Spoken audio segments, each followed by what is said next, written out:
ಇವತ್ತಿನ ನರೇಂದ್ರ ಮೋದಿ ನೇತೃತ್ವದ ಸರ್ಕಾರ ಹಣಕಾಸಿನ ಸಚಿವರಾದಂಥ ನಿರ್ಮಲಾ ಸೀತಾರಾಮನ್ ಜಿ ಅವರು ಏನು ಮಂಡನೆ ಮಾಡಿದ್ದಾರೆ, ಇದನ್ನ ಇಂಟೀರಿಯಂ ಬಜೆಟ್ ಏನಾಗಿತ್ತು ಮಾರ್ಚ್ ತಿಂಗಳಲ್ಲಿ, ಫೆಬ್ರವರಿ ತಿಂಗಳಲ್ಲಿ, ಅದರ ಫರ್ದರ್ ಕನ್ಸಲ್ಟೇಷನ್ ಆಗಿರುವಂಥ ಒಂದು ಬಜೆಟ್. ನರೇಂದ್ರ ಮೋದಿ ಅವರ 10 ವರ್ಷದ ಆರ್ಥಿಕತೆ ಏನು ಇವತ್ತು ಸದೃಢ ಆಗಿದೆ, ಅದರ ಹಿನ್ನೆಲೆಯಲ್ಲಿ ಮುಂದಿನ 5 ವರ್ಷ ವಿಕಸಿತ ಭಾರತ ಮಾಡುವಂತ ಹಿನ್ನೆಲೆಯಲ್ಲಿ ಒಂದು ಅಭಿವೃದ್ಧಿ ಪರವಾಗಿರುವಂತ ಒಂದು ಬಜೆಟ್, ಗ್ರೋತ್ ಓರಿಯೆಂಟೆಡ್ ಬಜೆಟ್ ಇದು. ಅದು primary sector, agriculture, manufacturing sector ಮತ್ತು ಸರ್ವಿಸ್ ಸೆಕ್ಟರ್ ಮೂರಕ್ಕೂ ಬಹಳ ಮಹತ್ವವನ್ನು ಕೊಟ್ಟಿದ್ದಾರೆ. ಆರ್ಥಿಕತೆಯನ್ನು ಸುಧಾರಣೆ ಮಾಡಲು ಇದೊಂದು ಸರಿಯಾದಂಥ ನಿರ್ಧಾರ, ಸರಿಯಾದ ದಿಕ್ಕಿನಲ್ಲಿ. ಎರಡನೇದು ಬಹಳ ಪ್ರಾಮುಖ್ಯತೆ ಇವತ್ತು ಎಂಪ್ಲಾಯ್ಮೆಂಟ್ಗೆ ಕೊಟ್ಟಿದ್ದಾರೆ. ಎಂಪ್ಲಾಯ್ಮೆಂಟ್ ಜನರೇಷನ್ಗೆ ಎಲ್ಲ ರಂಗದಲ್ಲೂ ಕೂಡ ಪ್ರೋತ್ಸಾಹವನ್ನು ಕೊಡುವಂಥ ಕೆಲಸವನ್ನು ಕೇಂದ್ರ ಸರ್ಕಾರ ಇವತ್ತು ಘೋಷಣೆಯನ್ನು ಮಾಡಿದೆ. ಇದಕ್ಕೆ ಸಾವಿರಾರು ಕೋಟಿ ರೂಪಾಯಿಗಳನ್ನು ಇವತ್ತು ಇನ್ಸೆಂಟಿವ್ ಆಗಿ ಮ್ಯಾನುಫ್ಯಾಕ್ಚರಿಂಗ್ ಸೆಕ್ಟರು, ದೊಡ್ಡ ಇಂಡಸ್ಟ್ರಿಯಿಂದ ಹಿಡಿದು ಸಣ್ಣ ಇಂಡಸ್ಟ್ರಿವರೆಗೂ ಮತ್ತು ಸರ್ವಿಸ್ ಸೆಕ್ಟರಲ್ಲಿ ಮತ್ತು ಅಗ್ರಿಕಲ್ಚರ್ ಸೆಕ್ಟರಲ್ಲೂ ಕೂಡ ಇವತ್ತು ಎಂಪ್ಲಾಯ್ಮೆಂಟ್ ಜನರೇಷನ್ಗೆ ಬಹಳಷ್ಟು ಹೊಸ ಒಂದು ಜಾಬ್ಗಳನ್ನು ಕ್ರಿಯೇಟ್ ಮಾಡೋ ಸಲುವಾಗಿ ಇವತ್ತು ಬಹಳ ದೊಡ್ಡ ಒಂದು ಸಹಾಯಧನವನ್ನು ಈ ಒಂದು ಬಜೆಟ್ನಲ್ಲಿ ಇವತ್ತು ನಾವು ನೋಡ್ತಾ ಇದ್ದೇವೆ. ಅದರ ಜೊತೆಗೆ ವಿಕಸಿತ ಭಾರತಕ್ಕೆ ಬಹಳ ದೊಡ್ಡ ಇಂಬನ್ನು ಕೊಟ್ಟಿರುವಂಥದ್ದು ಇನ್ಫ್ರಾಸ್ಟ್ರಕ್ಚರ್. 1 ಲಕ್ಷ ಕೋಟಿಗಿಂತ ಹೆಚ್ಚು ಅನುದಾನ ಇವತ್ತು ಇನ್ಫ್ರಾಸ್ಟ್ರಕ್ಚರ್ಗೆ ಕೊಟ್ಟಿರುವಂಥದ್ದು. ಈಗ ನಡೀತಿರುವಂಥ ಪ್ರಾಜೆಕ್ಟ್ಸ್ಗಳಿಗೆ ಅನುಕೂಲ ಆಗ್ತದೆ ಮತ್ತು ಹೊಸ ಪ್ರಾಜೆಕ್ಟ್ ತೆಗೆದುಕೊಳ್ಳೋಕೆ ಕೂಡ ಬಹಳ ದೊಡ್ಡ ಪ್ರಮಾಣದಲ್ಲಿ ಇವತ್ತು ಇನ್ವೆಸ್ಟ್ಮೆಂಟ್ ಬರ್ತದೆ. ಕರ್ನಾಟಕಕ್ಕೆ ನಾವು ರೈಲ್ ಮತ್ತು ರೋಡ್ ಇವೆರಡರಲ್ಲಿ ಬಹಳ ದೊಡ್ಡ ಅನುದಾನವನ್ನು ಇವತ್ತು ಬಜೆಟಲ್ಲಿ ಬರ್ತದೆ. ಅದು ಎನೆಕ್ಸ್ಚರಲ್ಲಿ ನಮಗೆ ಸಂಪೂರ್ಣ ಗೊತ್ತಾಗುತ್ತೆ. ಈ ಸದ್ಯಕ್ಕೆ ಅದರ ಮಾಹಿತಿ ಇಲ್ಲ, ಆದರೆ ಬರುವಂಥ ದಿನಗಳಲ್ಲಿ ಅದರ ಸಂಪೂರ್ಣವಾದಂಥ ಮಾಹಿತಿ ಸಿಗ್ತದೆ. ರೈಲ್ ಮತ್ತು ರೋಡ್ ಇವೆರಡು ಸೆಕ್ಟರಲ್ಲಿ ಬಹಳ ದೊಡ್ಡ ಅನುದಾನ ಬರ್ತದೆ. ಮತ್ತು ಏನು ಇಂಡಸ್ಟ್ರಿಯಲ್ ಕಾರಿಡಾರ್ಸ್ ಇದೆ, ಇಂಡಸ್ಟ್ರಿಯಲ್ ಕಾರಿಡಾರ್ಲಿ ಸ್ಕಿಲ್ ಸೆಂಟರ್ಸನ್ನು ಮತ್ತು ಇಂಡಸ್ಟ್ರಿಯಲೈಸೇಷನನ್ನು ಎಲ್ಲ ಕಡೆ ಮಾಡೋದ್ರಲ್ಲಿ ಮುಂಬೈ ಚೆನ್ನೈ ಕಾರಿಡಾರ್ಗೂ ಕೂಡ ಇದರ ಅನುಕೂಲತೆ ಆಗ್ತದೆ.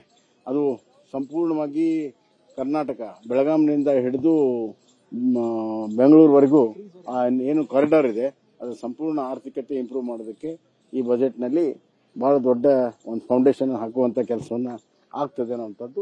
ಮತ್ತು ಸೋಷಿಯಲ್ ಜಸ್ಟಿಸ್ ಕೂಡ ಈ ಒಂದು ಬಜೆಟ್ನಲ್ಲಿ ಆಗಿದೆ. ಅರ್ಬನ್ ಡೆವಲಪ್ಮೆಂಟ್ಗೂ ಕೂಡ ಮತ್ತು ಹೌಸಿಂಗ್, ಬಡತನ ನಿರ್ಮೂಲನೆಯ 2ನೇ ಹಂತ, ಮೊದಲನೇ ಹಂತ ಆಹಾರ ಬಟ್ಟೆ ಜೊತೆಗೆ 2ನೇ ಹಂತ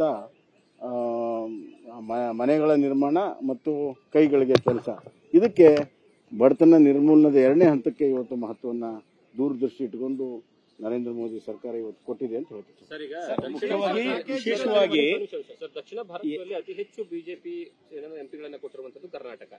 ಅಂತಹ ಕರ್ನಾಟಕಕ್ಕೆ ಏನಂತಂದ್ರೆ ಈಗ ಬಹಳಷ್ಟು ಫೋಕಸ್ ಮಾಡಿರುವಂತದ್ದು ಪ್ರವಾಸೋದ್ಯಮ, ಇನ್ಫ್ರಾಸ್ಟ್ರಕ್ಚರ್ ಮತ್ತೆ ಇನ್ನು ಬೇರೆ ಬೇರೆ ಇದಕ್ಕೆ ಏನಂದ್ರೆ ಈ ಸರಿ ಬಜೆಟ್ ನಲ್ಲಿ ಬಂದಿದೆ. ಆದ್ರೆ ಕರ್ನಾಟಕದ ವಿಚಾರವಾಗಿ ನೋಡ್ತಾ ಹೋದ್ರೆ ನೀವು ಪ್ರವಾಸೋದ್ಯಮದಲ್ಲಿ ಫೋಕಸ್ ಮಾಡಿಲ್ಲ, ವಿಶೇಷವಾದಂತಹ ಒಂದೇ ನಿಮಿಷ. ಈಗ ಬರೀ ಕರ್ನಾಟಕ ಒಂದೇ ಅಲ್ಲ, ಯಾವುದೇ ರಾಜ್ಯದ ಹೆಸರುಗಳು ಇಲ್ಲಿ ಬಂದಿಲ್ಲ.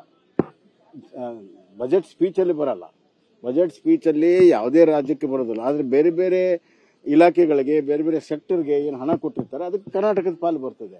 ಈಗ ಮತ್ತೆ 1.5 ಲಕ್ಷ ಕೋಟಿ ರೂಪಾಯಿಯನ್ನ ಇಂಟ್ರೆಸ್ಟ್ ಫ್ರೀ 50 ವರ್ಷದ ಲೋನನ್ನು ಕೊಡುವಂಥದ್ದಕ್ಕೆ ಕರ್ನಾಟಕ ಸರ್ಕಾರಕ್ಕೆ ಅನುಕೂಲ ಆಗ್ತದೆ. ಅದೇ ರೀತಿ ರೈಲ್ಸ್, ರೋಡ್ಸದ್ದು ಹೆಚ್ಚಿಗೆ ಮಾಡಿದ್ದಾರೆ, ಅದಕ್ಕೆ ಹೆಚ್ಚಿಗೆ ಆಗ್ತದೆ. ಹೀಗೆ ಬೇರೆ ಬೇರೆ ಸೆಕ್ಟರಲ್ಲಿ ಏನು ಕರ್ನಾಟಕ ಈಗಾಗಲೇ ಕೆಲಸಗಳಾಗ್ತಾ ಇದ್ದಾವೆ, ಅದಕ್ಕೆ ಬಹಳ ದೊಡ್ಡ ಪ್ರಮಾಣದ ಅನುದಾನ ಈ ವರ್ಷ ಬರ್ತದೆ. ಯಾಕಂದ್ರೆ ಬಜೆಟ್ ಸೈಜ್ ಕೂಡ ಇವತ್ತು ಹೆಚ್ಚಾಗಿದೆ. ಆ ಪ್ರಪೋರ್ಷನೇಟ್ ಆಗಿ ಕರ್ನಾಟಕ ಕೂಡ ಬರ್ತದೆ. ಸ್ಪೀಚಲ್ಲಿ ಎಲ್ಲ ರಾಜ್ಯಗಳ ಹೆಸರು ಬರೋದಿಲ್ಲ. ಈಗ ಉದಾಹರಣೆಗೆ ನಮ್ಮ ರಾಜ್ಯ ಬಜೆಟ್ದಲ್ಲೂ ಕೂಡ ಎಲ್ಲಾ ಜಿಲ್ಲೆಗಳ ಹೆಸರು ಬಂದಿರೋದಿಲ್ಲ, ಆದ್ರೆ ಎನೆಕ್ಸ್ಚರಲ್ಲಿ ಎಲ್ಲ ಬರ್ತದೆ. ಎನೆಕ್ಸ್ಚರ್ ತೆಗೆದು ನೋಡಿದಾಗ ಕರ್ನಾಟಕ ಏನು ಸಿಗ್ತದೆ ಅನ್ನೋದನ್ನ ಹೇಳ್ಬೋದು. ಸರ್, ಈಗ ಇಂಡಸ್ಟ್ರಿಯಲ್ ಕಾರಿಡಾರ್ ಬಗ್ಗೆ ಬಹುತೇಕ ರಾಜ್ಯಗಳಿಗೆ ಅಥವಾ ಕಾರಿಡಾರ್ಗಳನ್ನ ಘೋಷಣೆ ಮಾಡಲಾಗಿದೆ. ಆದ್ರೆ ಹೆಲ್ತ್ ಸೆಕ್ಟರ್ ಅಲ್ಲಿ ಈಗ ಏಮ್ಸ್ ಬೇಕು ಅನ್ನೋದ್ರ ಬಗ್ಗೆ ಘೋಷಣೆಗಳು ಕೇಳಿ ಬಂದಿತ್ತು. ಆಗ್ಲೇ ಈಗಲೂ ಕೂಡ ಸರ್ಕಾರ ಏಮ್ಸ್ ರಾಜ್ಯಗಳು ಡಿಮಾಂಡ್ ಮಾಡಿದೆ. ಇವತ್ತು ಯಾವುದು ಏಮ್ಸ್ ಅನ್ನ ಕೊಡುವಂಥ ಒಂದು ಪಾಲಿಸಿ ಇವತ್ತು ನಿಲ್ಲಿಸಿದ್ದಾರೆ. ಕಳೆದ ಸರ್ಕಾರದಲ್ಲೇ ಏಮ್ಸ್ ಕೊಡುವಂಥ ಪಾಲಿಸಿ ನಿಲ್ಲಿಸಿದ್ದಾರೆ. ಹೀಗಾಗಿ ಅದು ರಿಫ್ಲೆಕ್ಟ್ ಆಗಿಲ್ಲ. ಇಂಡಸ್ಟ್ರಿಯಲ್ ಹಬ್ಗಳನ್ನ ಮಾಡ್ತಿದ್ದಾರೆ, ಕ್ಲಸ್ಟರ್ ಗಳನ್ನ ಮಾಡ್ತಿದ್ದಾರೆ. ಅದು ಕರ್ನಾಟಕಕ್ಕೂ ಒಂದಾಗುತ್ತಾ ಅಂತ, ಯಾಕಂದ್ರೆ ಬಹಳಷ್ಟು ಈಗ ನೋಡಿ, ಈಗ ಕರ್ನಾಟಕಕ್ಕೂ ಕೂಡ ಒಂದಾಗುವಂತ ಎಲ್ಲ ಸಾಧ್ಯತೆಗಳಿದೆ. ಉದಾಹರಣೆಗೆ 7 ಪ್ರಧಾನಮಂತ್ರಿ ಮಿತ್ರ ಟೆಕ್ಸ್ಟೈಲ್ ಪಾರ್ಕ್ ಮಾಡಿದ್ರು ಕಳೆದ ಬಾರಿ. 7ರಲ್ಲಿ 1 ಕರ್ನಾಟಕಕ್ಕೆ ಬಂದಿದೆ, ಗುಲ್ಬರ್ಗಕ್ಕೆ ಬಂದಿದೆ. 1 ಲಕ್ಷ ಜನರಿಗೆ ಕೆಲಸ ಕೊಡುವಂತದಕ್ಕೆ ಬಂದಿದೆ ಈಗಾಗಲೇ. ಅದೇ ರೀತಿ ಇದು ಕೂಡ ಈ 12 ಏನು ಇನ್ಫ್ರಾಸ್ಟ್ರಕ್ಚರ್ ಕಾರಿಡಾರ್, ಇಂಡಸ್ಟ್ರಿಯಲ್ ಕಾರಿಡಾರ್ ಬರ್ತದೆ, ಅದರ ಲಾಭ ಕರ್ನಾಟಕ ಆಗಿ ಆಗುತ್ತೆ. AA ಬಗ್ಗೆನೂ ಕೂಡ ಸರ್ಕಾರ ಪತ್ರ ಬರೆದಿತ್ತು, ಬಜೆಟ್ ಅಲ್ಲಿ ಘೋಷಣೆ ಆಗೋದ್ರ ಬಗ್ಗೆ ನಿರೀಕ್ಷೆ ಅಲ್ಲ, ಅವೆಲ್ಲ ಎನೆಕ್ಸ್ಚರ್ ಅಲ್ಲಿ ಬರ್ತವೆ, ಡಿಪಾರ್ಟ್ಮೆಂಟಲ್ ಇದರಲ್ಲಿ ಬರ್ತವೆ. ನ್ಯೂಸ್ ಫಸ್ಟ್ ನಿರ್ಭೀತಿಯಿಂದ ನಿಮ್ಮ ಪರವಾಗಿ.